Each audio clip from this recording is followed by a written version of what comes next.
Hi everybody, my name is Tyler Verhoff, and I will be presenting to you today my EDL 856 Module 10, a new role for the parents organization.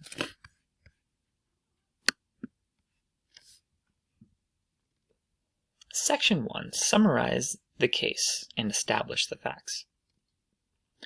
What has happened? What didn't happen? Parents want more power in this case study, and they want an opportunity to make decisions in their child's school. So parents have held a meeting to create a new parent organization without national PTA recognition. During the parents' meetings, the parents formed this new organization. When and where did certain events occur? Events occurred on Thursday evening before the school year has started. This meeting happened in the school district building and office. Who is or who might be involved in or concerned by the situation? I, the principal of the school, is very concerned about the situation. I was not aware of this meeting. Parent representatives, administrators, teachers, students, and stakeholders are also involved, and teachers definitely should be concerned. Administrators are extremely concerned, and stakeholders are concerned. What do the parties involved have to say about that? The meeting was not approved by the PTA. I felt as if last year's parent organizations did great. Why do we have to change it? Confused as to why I was not told about the parents' meeting. I am the building principal, and I am responsible for any misconduct in my school. Why wouldn't parents involve me? I feel very hurt, and they kind of went behind my back. I cannot let my emotions kind of delegate my decisions. So I will be moving on to section 2, talking about the legal and ethical issues in this study. The legal issues are as stated. The suggested back-to-school meetings breach the teacher contracts. Parents lack understanding of the rules and standards at our school. Organizations will not have any authority to make decisions. With the organization they are not going to have any authority to make decisions because nothing will be approved. They will not be recognized as an organization at all. They'll just be a group of parents meeting. Ethical issues. Community stakeholders were not involved in discussions. No communication or collaboration efforts between parents and administration was done. Was anyone from the case study harmed by the action? Teachers' schedules were interrupted, and the principals were disrespected. Were any actions revealed of discriminatory or constituted harassment? Parents did not harm anyone, nor did they discriminate against anyone. Section 3, synthesize. The parents formed a new organization wanting to be involved in decision-making of improving the school, but the principal has no communication avenues with the parent organization. Section 4, we're going to be evaluating the facts in the 3 columns. Looking at people, the principal, parents, teachers, and students. Looking at the place, we don't really know the school environment. We don't really know rural, suburban, or urban, although I would venture to say it's a suburban school with all of the details I was given.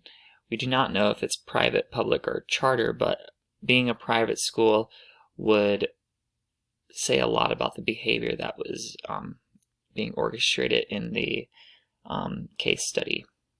As far as the program, the type of school, we do not know. We do not know the grade level, although I would believe it's elementary, and we don't know if the teachers are represented in this organization. Section 5, we're going to be reviewing and prioritizing the information in this study. So parent representatives of the new student organization have left our community stakeholders and administration out of discussions about improving school, damaging the relationship between the parties. Parents feel like they need to have more of an involvement in decisions made at school. Administrators feel disrespected by the lack of communication and no collaborative effort. Being the principal, I have to come up with a solution and decision on how I will resolve this scenario.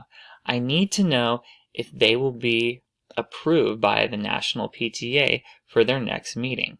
I need to know the purpose or mission of their organization and if they are going to include key stakeholders in my school. Are they planning also on making a collaborative effort with diverse families, administrators, and teachers? Very, very huge. Section 6. How would I handle the situations? I've listed 3 options. Option number 1, do not say anything. Be passive to the parent representatives in the organization and let them make their own rules and changes. I am not liking option 1. Option number 2, talk to the parent organization leader and talk to him about the risk. Try to build a relationship. Ask if I can offer support and context on decisions and try to work together. Pretty reasonable option. I think I can do that with my skill set. Option number 3, talk to the parent organization as a group at their next meeting, also asking the superintendent to be present for backing.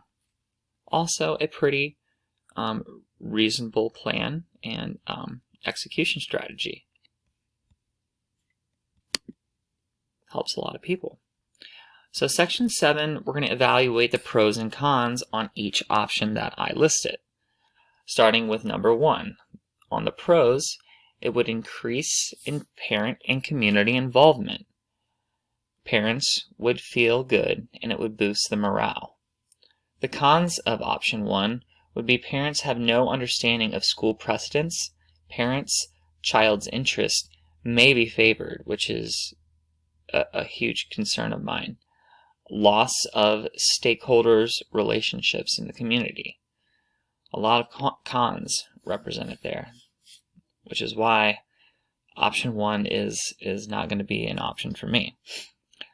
Going on to option number 2, pros.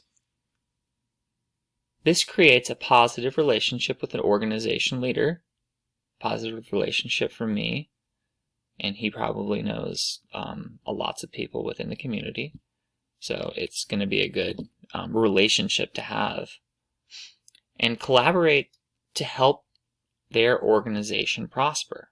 So their new organization can be successful with my help with creating this relationship. Win-win-win. A con could be he could choose not to want the guidance or my advice and keep me out of their business. That's just one con that I could think of for option 2. Moving on next to option 3. Superintendent and school board legally know about the scenario. That covers me. Positively interacting with the group could spark collaboration and new relationships with community stakeholders. Couple good pros. In cons, for option 3, I looked at parents could feel threatened by the superintendent and school board and could damage relationships. Section 8, choosing the best option. So after considering all of the options and weighing out the pros and cons of each decision, I feel like the best option is option number 2. With this decision, I plan to call or talk in person with the lead attorney parent representative for the new parent organization.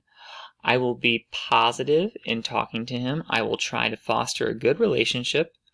I will talk to him about the unethical situations that have happened and would offer to help him and the organization be successful. I would ask to be able to sit in on meetings and consult with decisions, making sure all of the legalities and logistics were handled correctly on the education side. This option allows me to have an in to the organization. He could introduce me at the next meeting, and I would discuss my role and allow them to continue. Section 9. Imagine implementing your decision. So the first thing I would do is I would schedule a meeting with lead parent representative from this new parent organization. Next, I would make it pretty casual.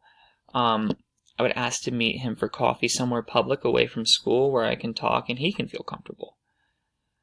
Next, I would ask about the mission and vision of their organization. Following, I would share nicely about the unethical decisions that were made earlier, as well as the legal issues, and we can make that into positives for this organization. I would also offer support in helping with educational legalities and logistics, which they have no one on their parent new organization who can handle those intertwining. So that'll be very beneficial for them and would be no problem for me since that is my area of expertise.